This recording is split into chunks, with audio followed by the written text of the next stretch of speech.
Papasakokite apie save. Prieš 5 metus, kaip tik per naujosius metus, mes atsikraustėme į Olandiją gyventi. Pradėjome nuomotis labai nedidelį butą, pastoviai gyvenam Brylės miestelyje. Kodėl nusprendėte įsigyti būstą Nyderlanduose?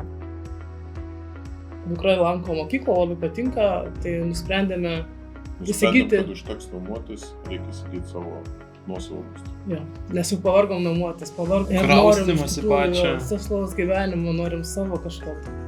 Kodėl pasirinkote Dome Kenel? Būtent paskatino, kad bus galima išnekėti lietuvių kalbą, kas yra aktualu, jeigu nemoki užsienio kalbos.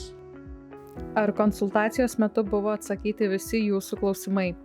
Buvo konsultacija, iš tikrųjų, man buvo tiek jauku, kad aš drąsiai galėjau užduoti net man tuo metu atrodančius pačius kvailiausius klausimus, kuriuos buvo iš tikrųjų išsamiai atsakyta labai. Jaukia aplinka, buvo labai faina bendrauti iš tikrųjų visą laiką. Kiek namų iš viso apžiūrėjote? Tai mes apžiūrėjom tik tai vienus namus iš tikrųjų, nes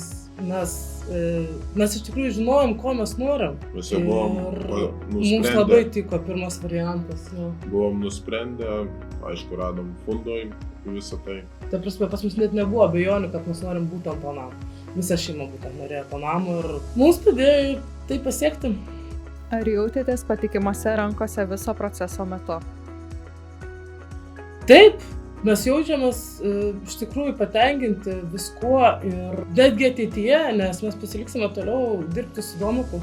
Labai džiaugiamės už visą suteiktą informaciją iš Domeko, už visą pagalbą. Tiesiog nuostabu. Ja. Fantastiškas jausmas turėti savo būstą, nenuomojamą, pagaliau pasiekėm savo svajonę. Rekomenduojam visiems.